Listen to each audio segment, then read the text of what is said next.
Hello students, good evening.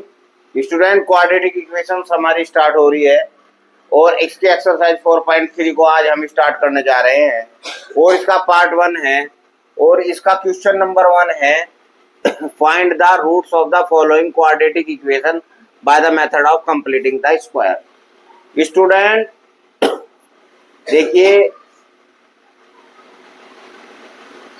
Factors करने हमने आपको फैक्टराइजेशन मेथड से बताए थे कि आप the find the roots by the factorisation method. अब की बार फैक्टराइजेशन मेथड ना हो करके अब की बार मेथड है कंप्लीटिंग द स्क्वायर, यानी कि गुणनखंड विधि ना अपना करके आप लोग इसमें पूर्ण वर्ग वाली विधि अपनाएंगे। स्टूडेंट्स, हमारी वीडियोस हिंदी मीडियम के लिए भी और इंग्लिश मीडियम के लिए भी, दोनों स्टूडेंट्स के लिए हेल्पफुल है, क्योंकि हम हिंदी मीडियम में भी एक्सप्लेन करते हैं और इंग्लिश मीडियम में भी एक्सप्लेन करते हैं।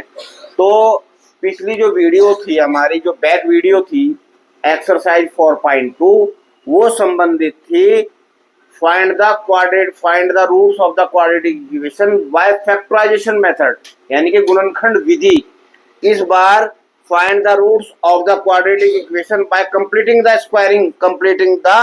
square, यानी कि अब की बार पूर्ण वर्ग बना करके आप लोग कैसे सरल करेंगे।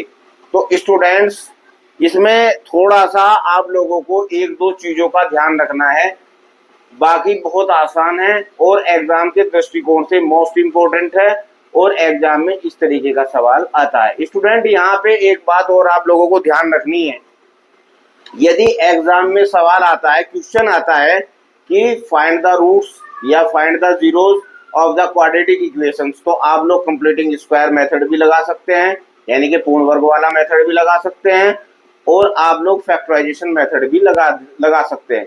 लेकिन अगर पर्टिकुलर ये लिखा हुआ आता है कि find the roots of the quadratic equation by factorisation method, यानी कि गुणनखंड विधि से आप लोग इसके रूट्स फाइंड करो, तो आप लोगों को जो पिछला मेथड है हमारा एक्सरसाइज 4.2 में, आप लोगों को उसे ही अपनाना है।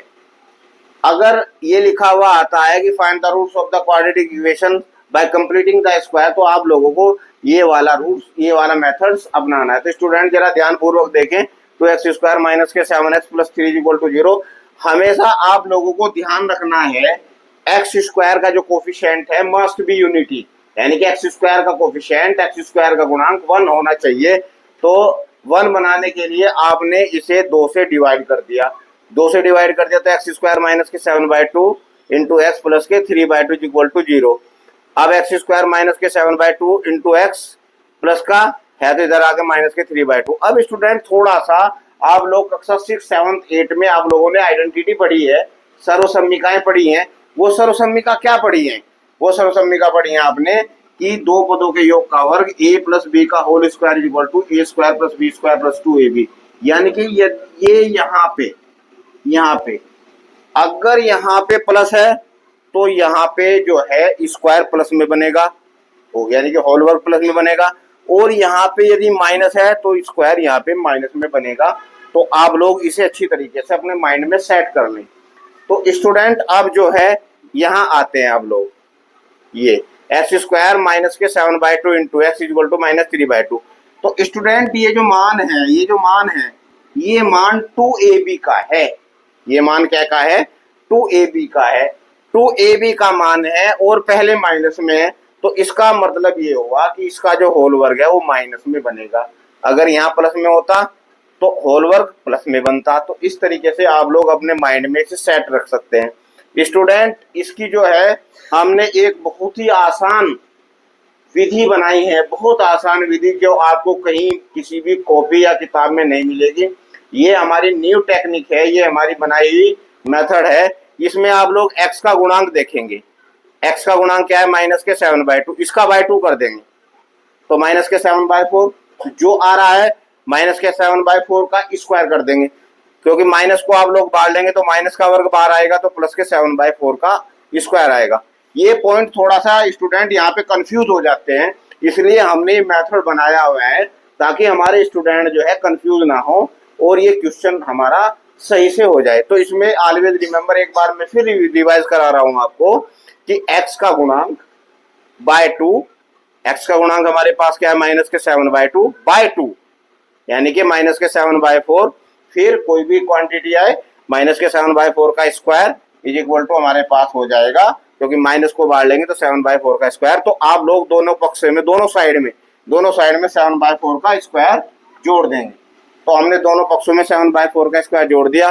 स्टूडेंट अब आप देखेंगे कि ए स्क्वायर, देखिए आप लोग ध्यानपूर्वक, a square plus b square minus 2 into a into b बन गई नहीं identity. A square plus b square minus 2ab is equal to a minus b का होल स्क्वायर। ये आपको फॉर्मूला लिखने की आवश्यकता नहीं, मैं आप लोगों को समझा रहा हूं।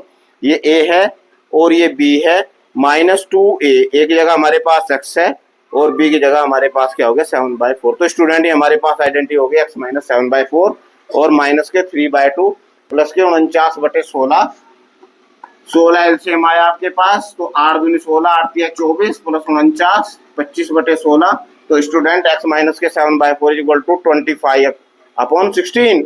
x minus 7/4 is equal to student, दोनों पक्षों का आप लोग वर्गमूल लेंगे, दोनों पक्षों का आप लोग स्क्वायर रूट लेंगे, तो हमारे पास 25 का 5 और 16 का 4 आ जाएगा। अब स्टूडेंट क्योंकि आप लोगों ने स्क्वायर रूट लिया तो हमेशा प्लस और माइनस में आता है, यानी कि एक बार आप लोग प्लस का साइन लेंगे, taking positive sign x minus 7/4 is equal to 5/4, x is equal to 5/4 plus के 7/4, तो हमारे पास 4 एलसीएम आ गया। तो 7/7 और 5 12, 12/4 is equal to 3, x is equal to 3। अब हमारे पास नेगेटिव साइन लेंगे, टेकिंग नेगेटिव साइन हमारे पास x minus 7/4 is equal to minus 5/4, x is equal to minus 5/4 plus के 7/4, 4 एलसीएम ले लिया तो 2/4, x इज इक्वल टू 1/2। तो स्टूडेंट हमारे पास x की दो वैल्यूज आ गई, 1/2 और 3। तो इस तरीके से हमारे पास x की दो मान आ गए। ये method of completing the square था। स्टूडेंट यदि आपको हमारी वीडियो अच्छी लग रही हो तो ये हमारे हिंदी मीडियम वाले स्टूडेंट्स के लिए भी लाभदायक है और इंग्लिश मीडियम वाले के लिए भी, और मैथमेटिक्स में लैंग्वेज का कोई इशू नहीं रहता।